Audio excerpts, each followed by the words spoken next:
पंचायती सियासत को लेकर अभी हम मौजूद हैं बरारी प्रखंड के बरेटा पंचायत में और हमारे साथ जुड़ रहे हैं सरपंच प्रतिनिधि समीर चौधरी जी। इनकी धर्मपत्नी सौतिका कुमारी इस बार चुनाव मैदान में है। हम जानेंगे समीर चौधरी से कि आखिर किन मुद्दों को लेकर ये चुनाव लड़ रहे हैं।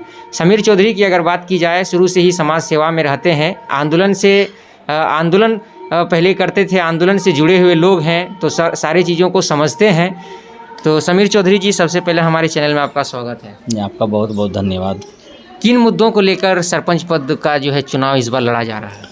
कुछ न्यायिक प्रक्रिया देख रहा हूँ पिछले कुछ समय से बरेटा पंचायत में काफ़ी शिथिल पड़ा हुआ है। जो व्यक्ति इसके लिए, जिनको जनता चुनती है, चुन करके लाती है न्याय प्रक्रिया के लिए, वो न्याय प्रक्रिया के काम न करके कोई और प्रतिनिधि जो है इस कार्य को कर रहे हैं। और ये आम जन की अवधारणा बन गई है कि नहीं, परिवर्तन बिल्कुल अति आवश्यक हो चुकी है इस चीज़ को लेकर के। आपके मायने में न्यायिक जो शब्द का आपने इस्तेमाल किया, समाज के लोगों को न्याय कैसे मिलेगा? न्याय का सही अर्थ आपकी नज़र में क्या है? देखिए, न्याय का अर्थ सही अर्थ में अगर कहा जाए, दो व्यक्ति के बीच में जब कोई विवाद होता है उसको आपसी सहयोग से, सामाजिक स्तर से ही उसका निपटारा बिना किसी पैसे के, बिना किसी निस्वार्थ भाव के, अमीरी गरीबी को हटा करके बिल्कुल एक मानवता के आधार पे किया जाना चाहिए न्याय प्रक्रिया, ताकि किसी भी बड़े छोटे हो, चाहे अमीरी गरीबी हो, इसका जो है कम से कम असर ख़त्म हो।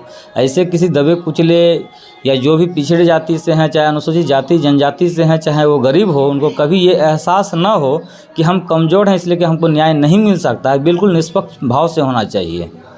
पंच को पंच परमेश्वर का संज्ञा दिया जाता है, कहा जाता है कि परमेश्वर का डिसीजन होता है। हम आपसे कमेंट लेना चाहते हैं कि आज की डेट में जो भी पंचायती होता है कितना निष्पक्ष होता है?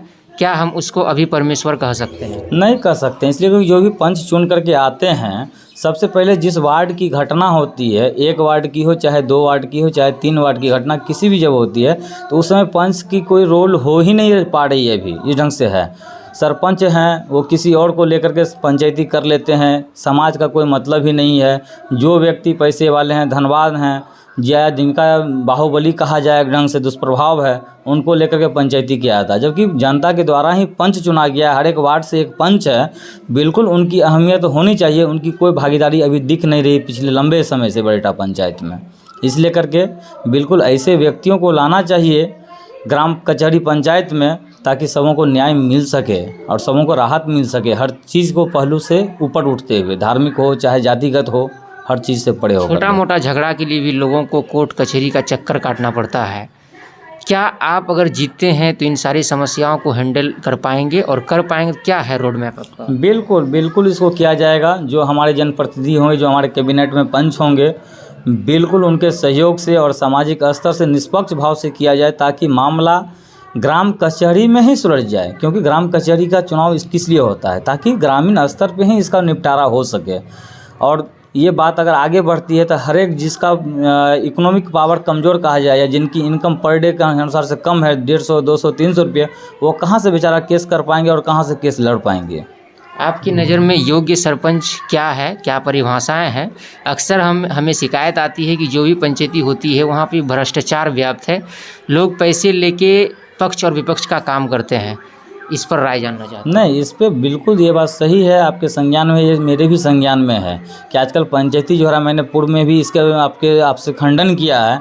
अमीरी गरीबी हो, चाहे अगड़ी पिछड़ी हो, चाहे जातिगत धारणा पे हो, ये इस चीज़ का बहुत बड़ा कारण है। जब तक निष्पक्ष नहीं होगा, पढ़े लिखे योग्य व्यक्ति नहीं आएंगे जो कि अच्छे क्वालिफाइड हैं, जिनके नज़र में कि यहाँ नहीं कहता वो टोटका वाली बात जो होती है, अंधविश्वास वाली बात, वो हो, जातिगत से उठ करके हो, अगड़ी पिछड़ी से उठ करके हो, जब तक ये सब अवधारणा को हटाने का जो पढ़े लिखे व्यक्ति हैं वही कर सकते हैं। दूसरे किन्हीं से होना संभव नहीं है जो दब के काम कर सकते हैं। पंचायत में एक अवधारणा बनी हुई है कि युवाओं को राजनीति में आना चाहिए, लोग तो कहते हैं, लेकिन जब वोट देने की बारी आती है तो लोग कहते हैं कि युवा को अगर ये जिम्मेवारी दे दी जाए तो कंधे पे उठा नहीं सकेंगे, यानी कि अनुभव नहीं है। कितना मानते हैं इस बात? नहीं, इस बात को बहुत कम मानते हैं, क्योंकि इस बार का चुनाव आप देख लीजिए, जितने भी चरण में हुआ है सभी जगह परिवर्तन हुआ है। बहुत जगह युवा भी आए हैं, कुछ ऐसे भी आए कि 23 साल के मुखिया और 22 साल की जो अनमैरिड महिला है, लड़की है, वो जिला परिषद की चुनाव जीत करके आती है। तो बिल्कुल परिवर्तन तो हो रहा है, इसमें कहीं कोई दो राय नहीं है।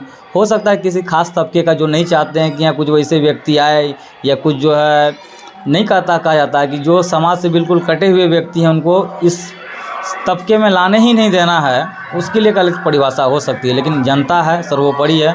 जनता जिनको चाहेगी सड़कों पर बैठाएगी, जिनको चाहेगी वो गिरा भी सकती है। अभी आप डोर टू डोर कैंपेनिंग कर रहे हैं, कितना रिस्पांस लोगों का मिल रहा है? बहुत अच्छा रिस्पांस मिल रहा है, बिल्कुल परिवर्तन के मूड में है। और सबसे अच्छा इस बार का लगा है कि हर एक जगह धर्म से ऊपर उठ करके जो है रिस्पांस मिल रहा है, ये बहुत ही अच्छा। और लोग कहते हैं कि हाँ जातिगत होती है, समीकरण बैठता है जातिगत, यहाँ इतने हिंदू हैं, इतने मुस्लिम हैं, इतनी अगड़ी है, इतनी पिछड़ी है, वो सबसे उठ करके रिस्पांस मिल रहा है, ये बहुत ही अच्छी बात है समाज के लिए। क्या संदेश देना चाहते हैं? बिल्कुल समाज में संदेश देना चाहते हैं कि परिवर्तन आना चाहिए। कितना भी अच्छा काम हो किसी भी प्रतिनिधि के द्वारा लगातार उसको सत्ता में नहीं रखना चाहिए। लगातार सत्ता में अगर उन्हें रखेंगे तो स्वाभाविक सी बात है, कोई भी हो, चाहे मैं हूँ चाहे आप हों, वो थोड़ी सी जो है ना वो गट्स फीलिंग जो होती है वो आ जाती है, अहंकार आ जाता है, जिसके कारण कि न्याय सही से नहीं हो पाता, चाहे किसी भी पद पे वो व्यक्ति हो, चाहे मुखिया हो, सरपंच हो, किसी भी व्यक्ति हो। चलिए, हमसे बात करने के लिए शुक्रिया। हमारे साथ जुड़े हुए थे, साफ सुथरा छवि के माने जाते हैं समीर चौधरी।